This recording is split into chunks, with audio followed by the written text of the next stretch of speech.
Welcome, welcome. I am Ada Bobino, the founder and director of the San Antonio Black International Film Festival. And we are so excited to bring you SABIFF 2025, a year of action vision. With this year, we are taking the time to honor those in our community who are doing great work, who have vision, who have action, and who are very consistent with action vision. And we would like to bring one of our Ubuntu Award honorees. Ubuntu is a South African word meaning I am because we are.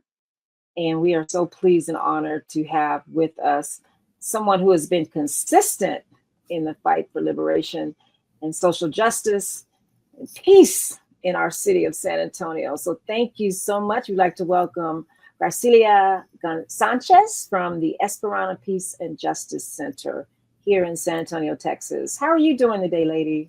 Hey, Ada, thank you for inviting me, and thank you and SABIFF for acknowledging the work of me personally, but especially the work of the Esperanza Peace and Justice Center for the last 38 years. And let me ask you this, for those who are clueless about your organization, I want you to tell us a little bit about what Esperanza means, because I love the meaning, and tell us about the center here in San Antonio. The Esperanza Peace and Justice Center, the word Esperanza means hope. So hope, peace, and justice.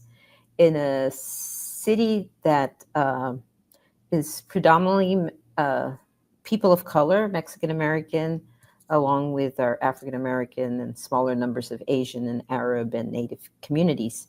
But it's a city that also kind of has a lot of energy in war and violence from the beginnings, or maybe if we just go to the 1700s when the Spanish were colonizing the Americas, and we built 5 missions. 5 missions are military outposts to defend the Spaniards at that time against the native community. Fast forward to the 20th century, and San Antonio built up 5 military installations to be, part of the war effort of this country. But it still was about, it's Military City, USA, and it's still about colonizing communities, mainly communities of color, and many of us who were born and raised in San Antonio went away to college, went away for jobs, and then came back and said, can San Antonio be a city not Military City USA, but a city of peace, a city of justice, a city that doesn't require wars in other parts of the world to build up a middle class of brown and black people. That just didn't make sense.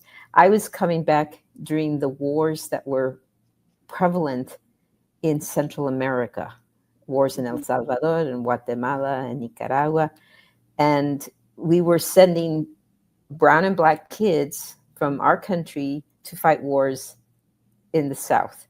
And then we started realizing, it's like, why does every tax dollar of ours, 50% goes to war, and the other 50% is divided up in arts, education, health, by pennies, pennies compared.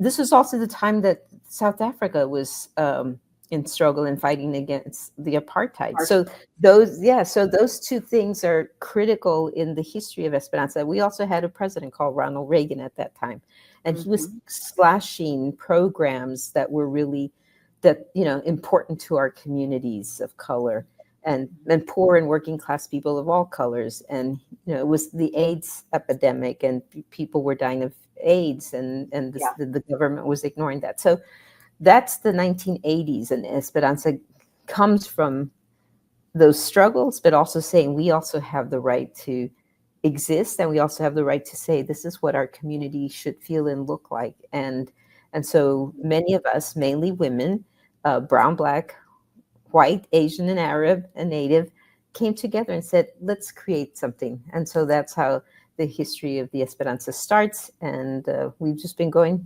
strong for all these years. I want to step back and go and hear about you. So So tell us a little bit about when your background growing up in San Antonio, your family, your community, your schooling. Like, because I grew up on the east side, and you're the west side, correct? I'm definitely a West Sider. My Mhm. family has been living historically in the west side of San Antonio, in what we call the historic West Side, which is the closest to downtown. And at some point, even downtown was, it was segregated, as we know, and San Pedro Creek segregated east from west. So Mhm. just on the west of San Pedro Creek was a section called Laredito, Little Laredo, and that's where a lot of the Mexican community was kind of positioned to live in, um, and then gradually got pushed further and further west. So my great grandmother, who was born in the 1860s, she comes here probably in the 1890s. This is my maternal great grandmother, and Mhm. sets shop down in the street of Laredo and lives there, and is one of the chili queens that we hear much about today. I love um, it. yeah, and she was a businesswoman, small business, so she had other women working for her, making tamales and menudo and all those sorts of foods, and survived, and then set aside money and purchased land, um, just again west. And so the Mhm. 1921 flood essentially makes a lot of people think twice about where they're going to live. So she moves further west. On my dad's side, Mhm. they also came around the 1890s, but they were already born and raised in Brownsville and Laredo, Texas. So they come to San Antonio um, Mhm. at that time. And so again, 130 years of just living in this neighborhood. And I currently have been able to find a home and return back to my neighborhood. Not exactly the same neighborhood, but and my parents believed in public schools. So I went to elementary, junior high, and graduated from linear high school. And then I was still around during the 10 years of affirmative action, where kids of color were invited to apply and get accepted to Ivy League schools. So I ended up going to Yale, studied there for 4 years. But as my mom said, told all her children, it's come back home because you're going to learn a lot. But she was already seeing the brain drain that a lot of Mhm. people, even older than I was, by 5, 7, 8 years, 10 years, were Mhm. not coming back home. And she said, we need we need you to come back home, right? And Mhm. so I came back home and started working here. I worked first with Willie Velasquez at Southwest Voter Registration Education Project. Then I worked at the Mexican American Legal Defense and Education Fund, thinking that I would become an attorney. But again, I was realizing that a lot of that work was very domestic focus. Mhm. And again, as I mentioned, the wars in Central America and in South Africa, uh, I was hoping that the work we were doing, the work I was doing, incorporated local and global struggle. Mhm. So when we started thinking about the Esperanza, part of that idea was that it couldn't just be local, that it had to be a mixture, that we had learned from elder women of color, women who Mhm. wrote This Bridge Called My Back, Audre Lorde, Barbara Smith, June Jordan, people like that, Mhm. along with Chicana activists, writers like Gloria Anzaldúa and Shri Moraga. And they wrote theory that Mhm. coincided a lot with our abuelitas, our grandmothers and our great grandmothers. Our great grandmothers taught us values of love and compassion and caring and giving and thinking of others. And I guess you were just saying, Humanity. I am because of who we are, right? So it was Mhm. maybe, it's that same idea. It's, I don't come into this world just for myself. I do it. All the work that we do, that I do, is always thinking about the other. And there's a line That's that in my, Ubuntu. That's in Ubuntu. yeah, That's the right. word. Yeah. Or my mom would say, haz el bien y no te fijes en quién, right? So do good and don't pay attention who you're doing it for. It's just, and that she learned from her mother and grandmother. So it's I always love about, my mom was, and my dad were still giving rights to old people. I said, Mom, and Dad, you're already in your 80s. you're, they kept it up until their 90s, right? My it. dad was Mhm. still driving a car at age 94, 95. So Mhm. So they So were active. They were really activists. One of my questions was who impacted you coming up, but your parents yeah. obviously. Yeah, Um, and mom told me the stories of her family. I mean, mom told me about how her mom and her grandmother were also doing for the community, that my grandmother was knocking on doors, trying to get people to sign petition or some piece of paper that said, we need electricity, we need water that comes into our homes, we need our streets paved. So this is somebody doing this, mm, probably in the 1910s and 1920s. um, wow. so so I was fortunate enough for my mom to have told me those stories. So again, not written, but Mm, it was what I learned from them. And my father always challenged us. It's like we were having problems at school. It's like, write it down, do the research, and then go on and challenge the school. And we're behind you. And they were also mhm. school advocates. So for the children, they said, not for you guys. You all have us. It's for the rest of the kids, Wow. who only have one parent, who don't have the ability to go to schools and advocate for their children. So and they did that. And they created a scholarship fund for young people who graduated from Lanier High School, and it's still around. Although we struggled during COVID, Mhm. and we're still struggling because of the bureaucracies of the schools. And so my parents would raise the money and give away the scholarships, $10,000 a year. I mean, it started smaller, but by the time, they were in their 90s, it was 10,000, raised by selling chalupas for $1 a person, raising tamales monies by selling tamales that they made homemade every year, 30 or 40 or 50 dozen, Mhm. having a community dance where they only charged $5, and I got them to go up to $7 a person.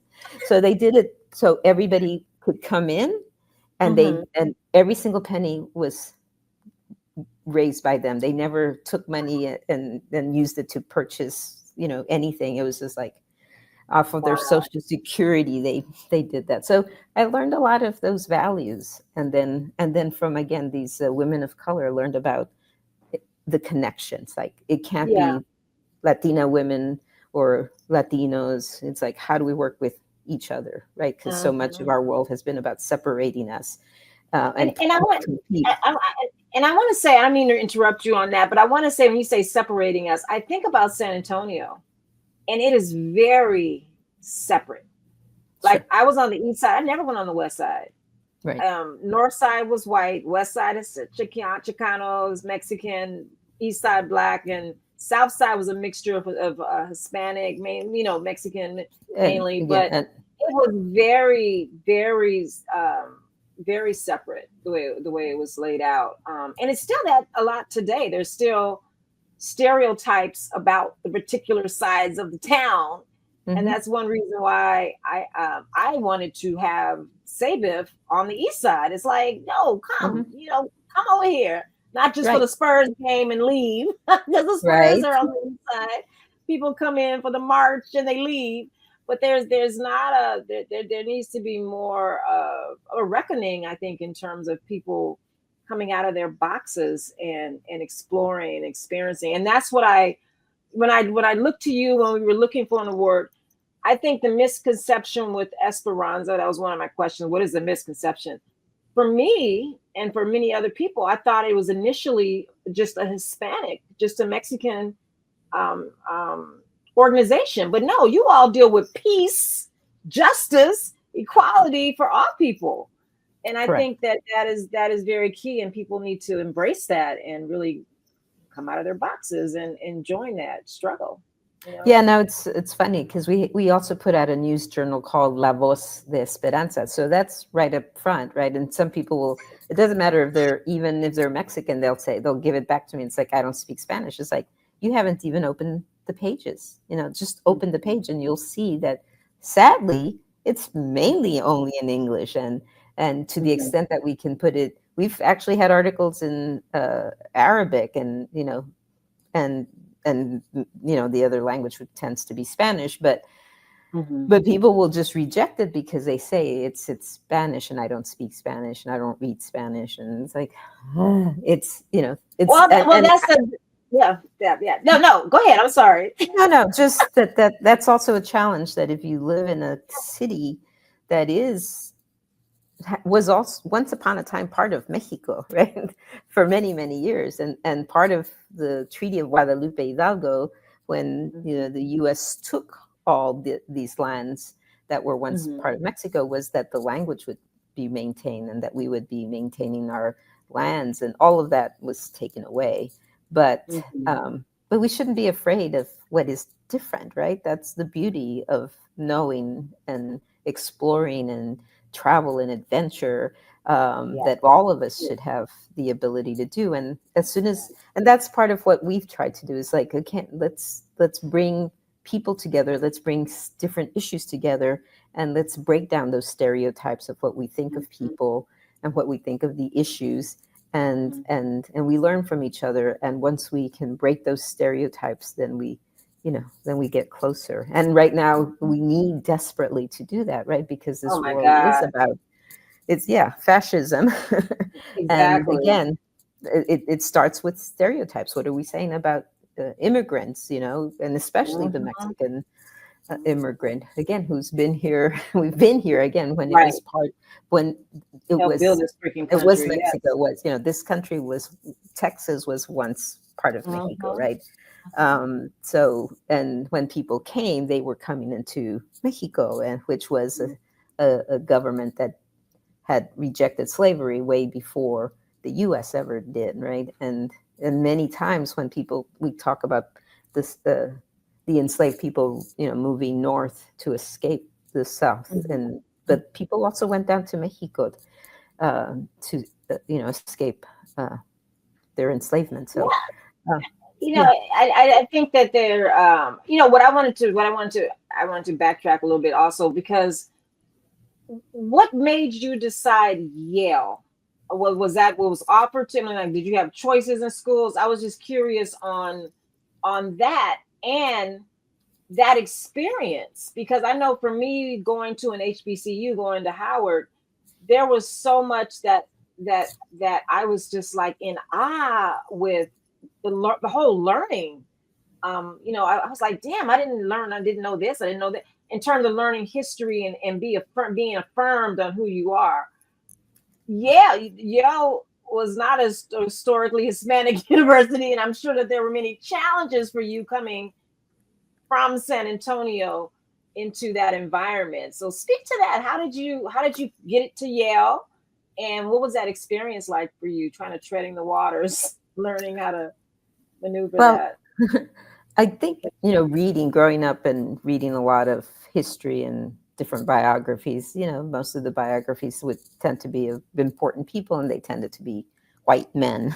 But every once in a while, I'd run into a biography that was, a, a woman or a black person, or again, it's like, and so that intrigued me. And again, where did all those people get educated? And so they would name the Ivy League schools, and so that was in the back of my mind. I recognized that the only other schools that you heard about were, universities that had big football teams. So, Loyola, Purdue, whatever they were at that Mm-hmm. time. I, Mm-hmm. I never knew about historically Black universities. Had I heard about Howard, had I heard about other schools, that might have given me a choice at that time, but I didn't. And they were, obviously, they're still here in Texas, but I never heard about them. Mm-hmm. So, I was, again, my parents, when we were young, my dad was, somebody that believed in taking a week or 2 weeks off for vacation with the whole family. And we traveled south to visit our great grandmother who was in Tampico. But as we got older, one of my brothers got to go to school in the East Coast. So we went to pick him up. And, a van full of five kids and two parents to pick up the other child that was there. And so, by the time I was 12, I had already passed through, 25 different states going up the East Coast. All, and the first car my father owned, because he worked for Volkswagen as an auto painter, and Mm-hmm. he purchased that car, and so we all fit there, and we camped out the entire way, right? So we didn't stay at hotels; we camped out, so that was affordable for the next 2 weeks. So that Cool also, memories. Cool memories. I love it. Mhm. Yeah, so I had been to Boston, I had been to New York by the time I was 12, right? With the family. I had also been to, like I said, the Smoky Mountains and other uh, uh, natural, U.S. parks that, Mhm. again, were just really affordable ways for us to travel. Um, but when I did get to Yale, you're right. I mean, it was a shock on some level. Just the architecture was different. But I also automatically ran into the Puerto Rican community that lived and worked there, and it's like, hablas español? And it's like, yes. And then it's like, no, I don't understand you, because they spoke like Puerto Rican. And I ran Yeah. into students that were Cuban, and they danced salsa. And I had grown up dancing salsa because my father is from the Caribbean side of Mexico. Um, so there was a lot of those connections too. But for sure, I had a roommate that was lived on Park Avenue. I had a roommate whose father worked for the Johnson administration, and it's like my dad was an auto painter. My mom was a woman who, you know, was a housewife, but a community activist as well. So it was, definitely upper middle class, and very wealthy people that lived there.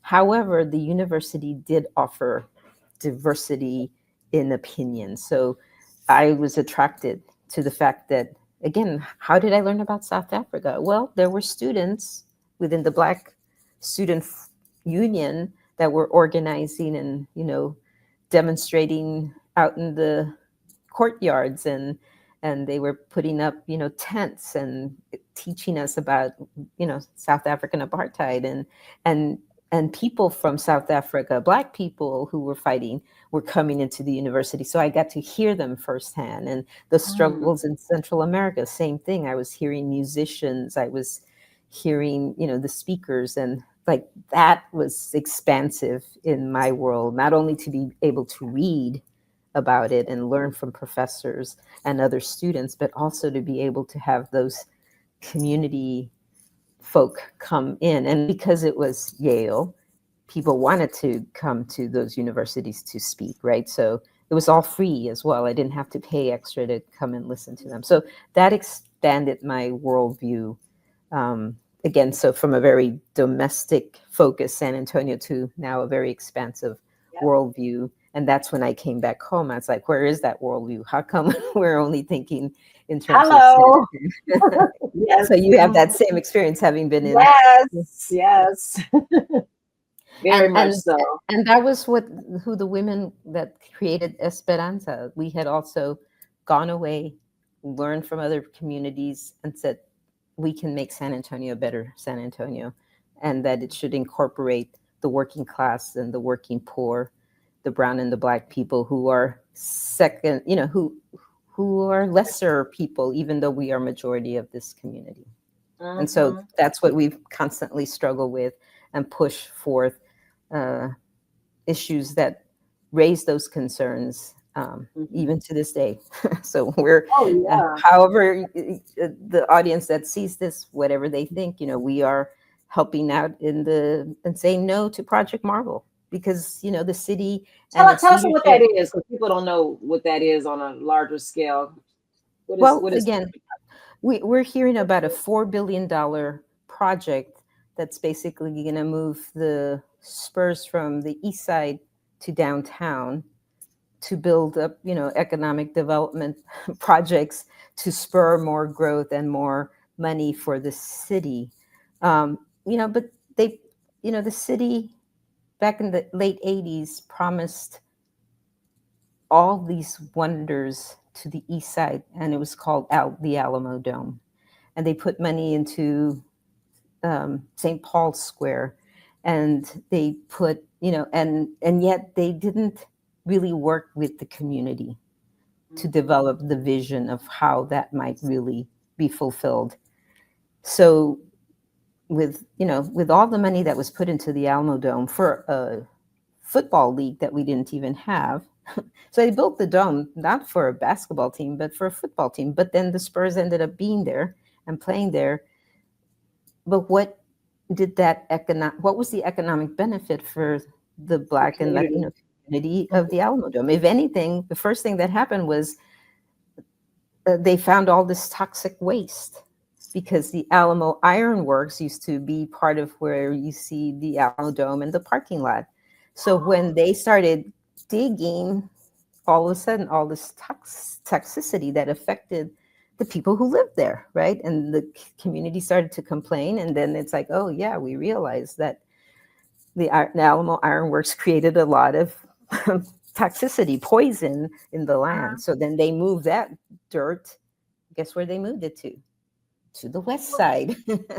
And now it was placed over by where you have the food bank and the animal services off of Highway 151. Wow. Right. But again, the people were breathing all that toxic air. That was the first thing. And then again, it didn't create any economic spur, development that really helped the community. So then they move it, then the county then moves the AT&T Center, now the Frost Center, to further east, and with the same promise.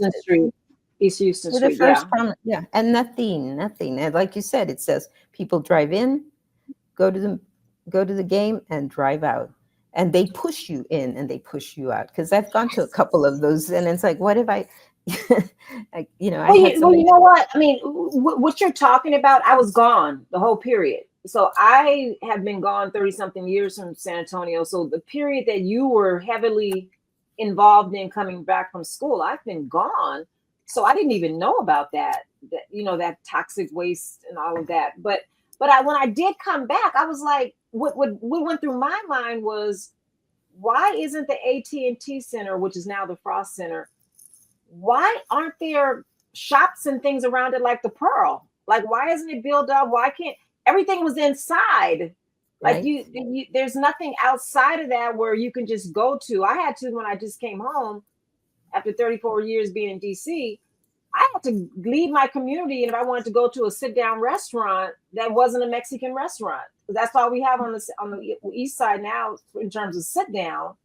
Everything is fast food otherwise. So I had to literally go to Broadway, Alamo Heights, or, leave the community. And I was like, why couldn't this be our Pearl around the AT&T Center? So that was something that just bothered me when I came back. Yeah, if you review the paperwork around the Alamo Dome, if you review the paperwork with all the promises for the AT&T/Frost Bank Center, there were all those promises to the community, to the Black community. Those, as people are saying, those broken promises.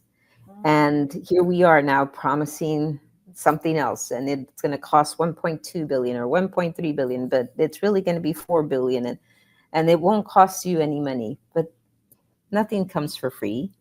Yeah. And we're already seeing what happens to the old, and that's the thing now. What happens to the old spot, and what was wrong with it? There's nothing wrong with it.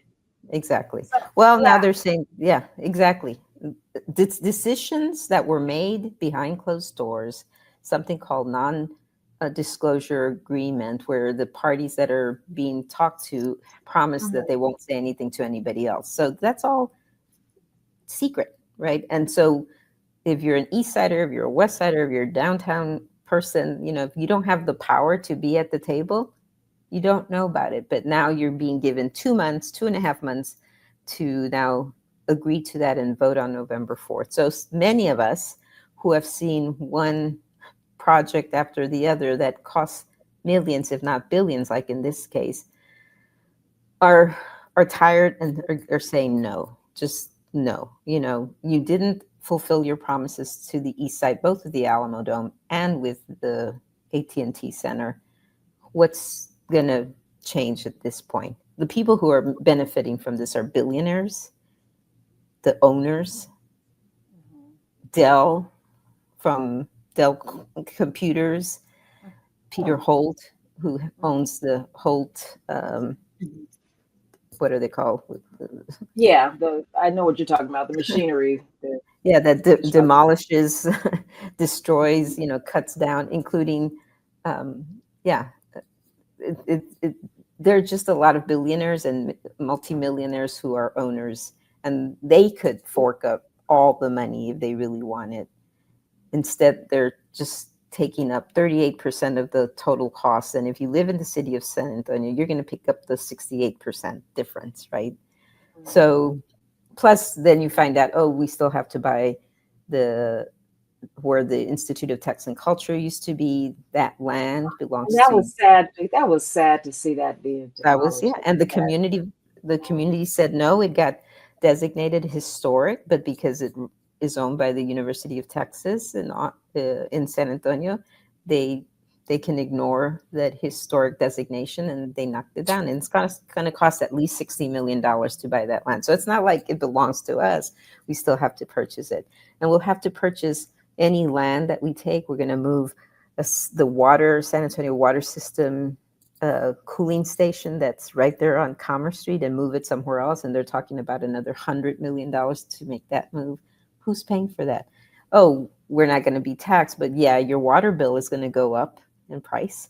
We already see people in our city not able to pay for their water, not able to pay for electricity. And the jobs that are going to be created will continue to be low wage, tourist-based economy, service-based jobs, which do not pay well. If they give, they tend to not be more than the 30 hours, so nobody has to pay benefits, insurance, right? Healthcare insurance. So, we just keep on, we continue to create jobs that keep a third of our community in poverty. 33% of the city of San Antonio still lives in poverty. 33. That's ridiculous. Wow. Yeah, right. So, and they say we're one of the most economically segregated cities in the nation. Well, again, we continue to create those sorts of jobs, and even with after the 1.3 billion dollars, they're talking about just 100 jobs that are going to be coming out of this arena. And are those people that currently work at the AT&T Center or Frost Tower, they're just going to move over. So how many real new jobs are going to be created? Well, it's the quality of the jobs. I mean, people usually have to work two jobs in order to make ends meet because the jobs are not wage. Right. I mean, it's just two jobs, and if you have two parents, you have to do. Yeah, and who's with the kids? Who's taking care of the kids? Who's watching over them? I mean, what keeps you going? That's what I want to know. You think about all this shit. It's tiring, and it's taxing. And you didn't even start out to be an activist. You started out. What was your major? What was your major? No, I think I was always an activist. I think that was instilled. I mean, school wise, major wise. I mean, yeah, you already had. I studied sociology and I studied history. And then I actually studied filmmaking in Cuba. So I did that too. But even that was, kind of taking a more documentary style filmmaking to tell stories, to tell true stories. So, yeah, I mean, I went to Nicaragua in 1984 because a lot of people were coming to San Antonio as a hub when they were traveling down to Central America. And they came back as mainly white men and women saying, this is what I discovered, this is what I learned. And they showed us slideshows. And I said, we need to take a camera there. I'd never picked up a camera. I didn't know how to, but I thought, and it was coming from, again, good people, but they were white people. And I said, how come brown and black people can't go there and tell stories of people who look like them, sound like them? And so I went there with the camera, stayed there for 6 weeks with another friend. And we came back and just, it was a lot of headshots. I had not studied it, but, it was enough to use that documentary to go around the state of Texas and talk to other community members to say, this is what's going down in, awesome. 3,000 miles away. So I think, the activism was instilled by my parents. So I was, if there were problems at the elementary, junior high, and high school, I was there challenging that. And then, so it is the way I believe in, the way I think. So it's not a job, the work of the Esperanza, but it's sad because I've had to confront many an elected official to say, you wonder why people don't vote. They don't vote because you all make promises and then you turn around and vote with somebody else, that you all are just the puppets to the power. And so they tell you where to go and how to vote, and our community just stops believing and trusting you. And it's like, why take the time to go and vote when, even if you're Black or brown and you're representing whatever district, you're doing the same thing as the old guard, what they used to call the Good Government League. And they had one Black and one Mexican that represented their entire community. And yet again, they were also the puppets. So, so I said, I lose hope. I said, I work for the Esperanza. That, how can I lose hope? So I find that I have to just keep growing strong because new people are always learning, and new people come into the struggle, and new people want to do the work. And I think from when I came in back from college in 1982 to where we are today, I think we've grown the community. I think it might have taken you, Ada, a little while to get to the Esperanza, but it happened. And we exist. And so many people who have come into San Antonio, returned to San Antonio, or come for the first time have said, I found my home at the Esperanza, because there are all these values and vision of a greater and more loving and humane and just society than what we currently have, again, at the local, but also at the national and international level. Yeah, I hear you with the have you with the politician things, and I see that. Have you ever had any aspirations to cross that line and join the politician part of it, or are you trying to stay in your lane as a community organizer and activist?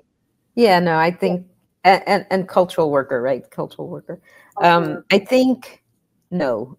If it had happened, it would have been a long time ago. I think the work that we do outside of the community, outside of being an elected official, is equally important. Substantial, yeah. Right. I mean, so, 4 years ago, we had 2 elected officials who were more in tune with what we had to say. That was Terry Castillo and Jalen.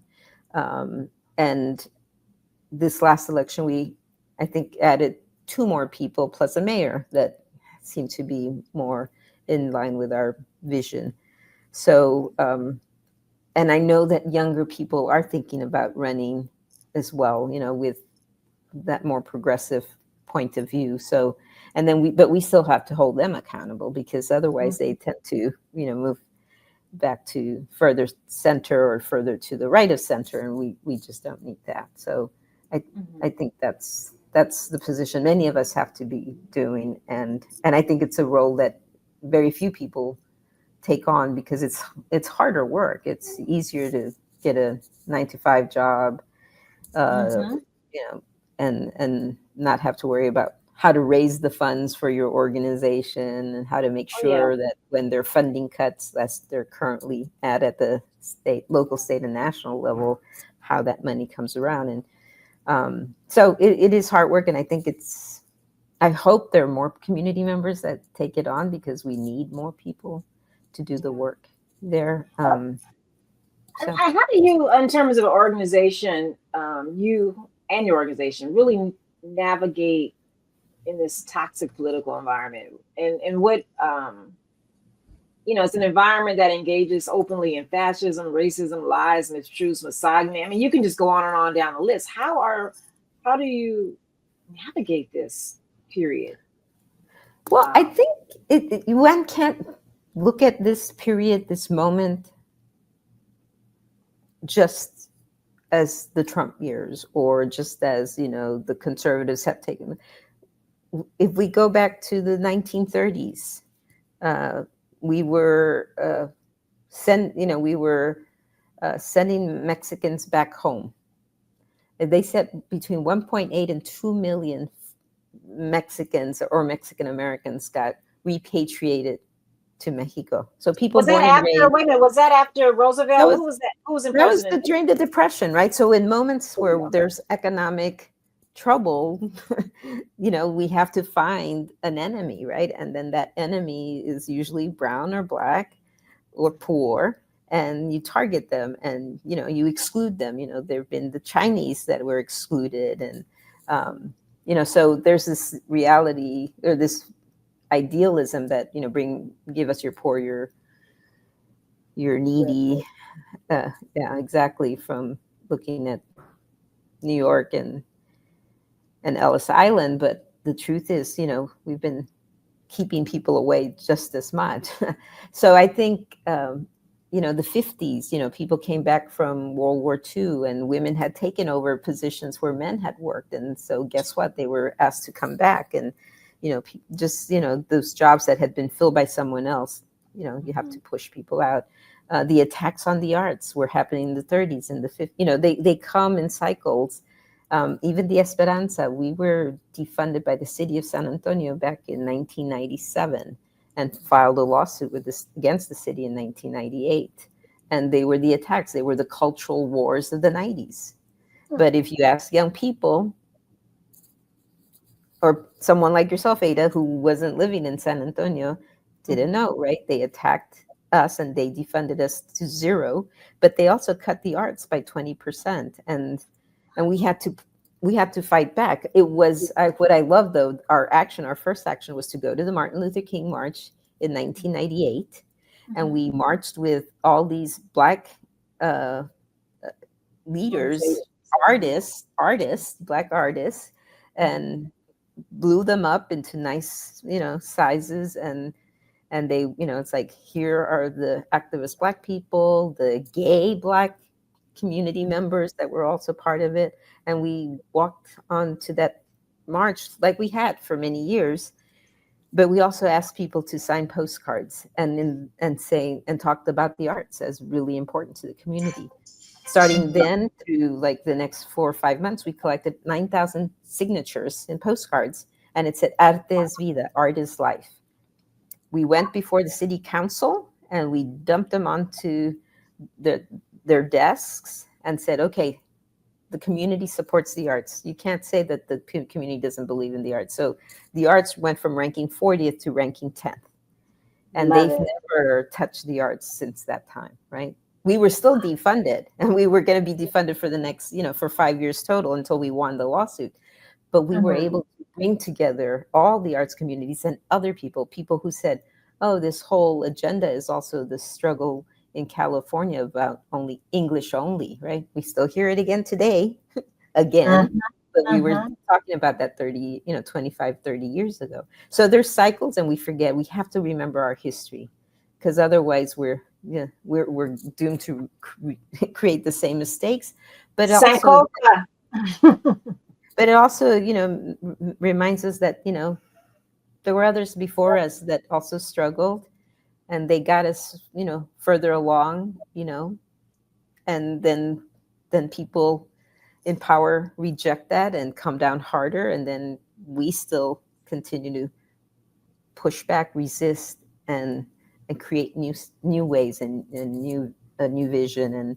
And again, where I think in the 60s and 70s, you had Black power, Chicano power, women's movement, LGBTQ movement.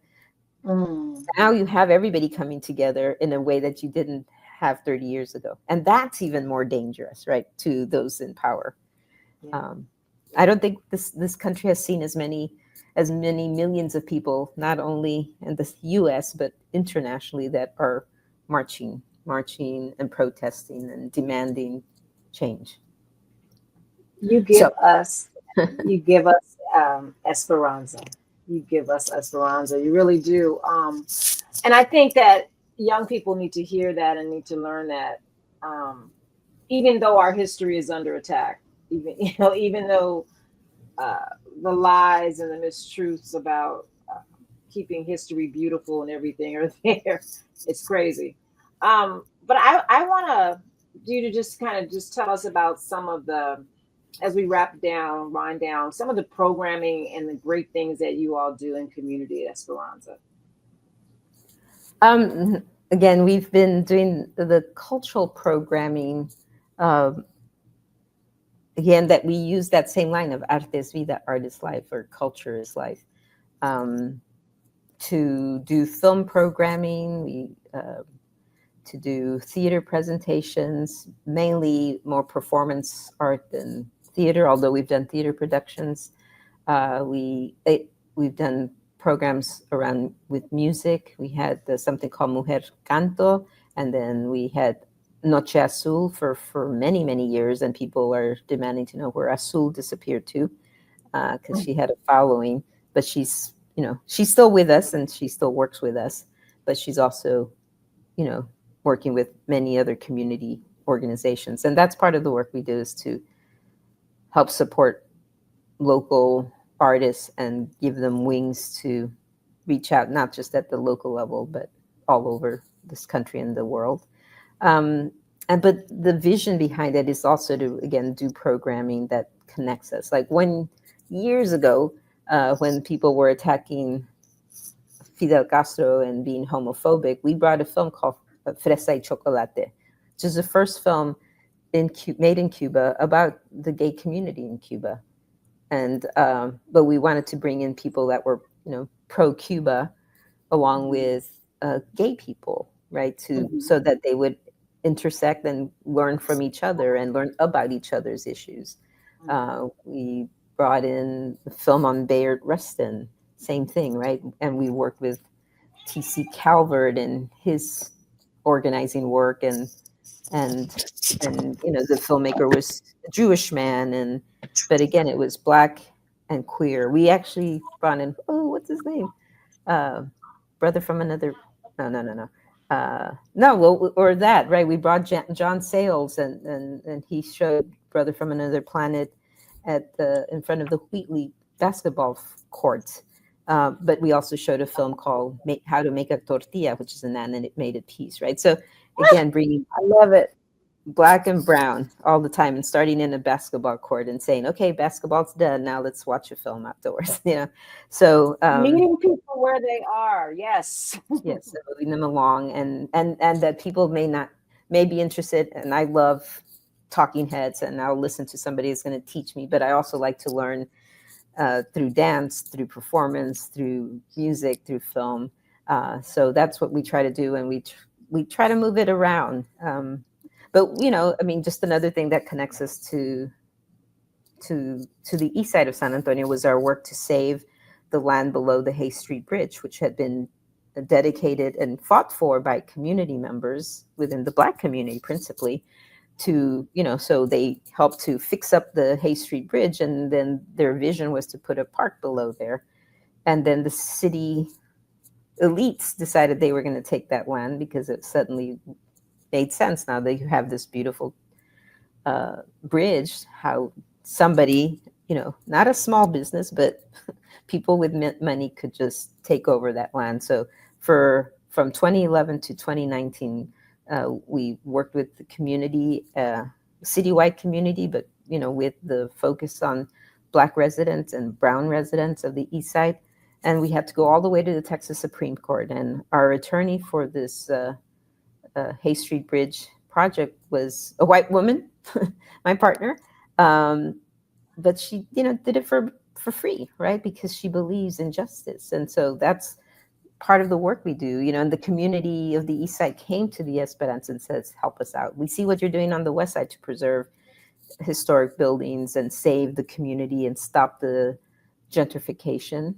So they said, we want you to help us out in the east side as well. So now, again, it's bringing each other together. And I hope, that we can stop, displacing people. I think that's what's happening. And that's a big fear around this Project Marvel, that more people in the east side and the near west side will continue to be pushed away because they're in prime property, right? Closest to the downtown. And so even though people have lived there 100 years, that they get pushed out. And where are they going to move out? Beyond 1604. Well, that's not good for our community. And so we demand those things. And so another project that we started is the Esperanza Community Land Trust, which is helping to rent or purchase, not even purchase, help people join the Community Land Trust, and will help keep you in your home for the rest of your life. And then you can give it to your kids or your other family members, but you can't sell it for very much money because then you would be working towards gentrification. But anyway, there are just ways that we're trying to create that aren't our idea. Like it's an international phenomena, these community land trusts, but nobody had created one in San Antonio. So we helped to create the first one, and we hope there will be more, and that there will be, again, for people who might make $50,000 or less, that's who are, because again, a third of our community makes $50,000 or less. Wow, hearing that, I'm just like, wow. Let me just say, Esperanza continues to be politically progressive, outspoken, and unwavering force for justice in San Antonio and beyond. That is on your website. I wanted to say that to the people so they will get a sense of who you all are beyond this interview. And I want everybody to go to the website and find out more information. We are so pleased that you have taken the time from your busy schedule No, to join us, and that you will be joining us for our Ubuntu Community Awards. And I hope this is the beginning of a relationship we can continue. Really very absolutely. happy about that. I'm thrilled to have met you and to learn more about the wonderful work you're doing, and however we can help you, however we can collaborate with you in the future. Aquí estamos y no nos vamos. Oh, thank you so much. God bless. Take care, and we'll see you.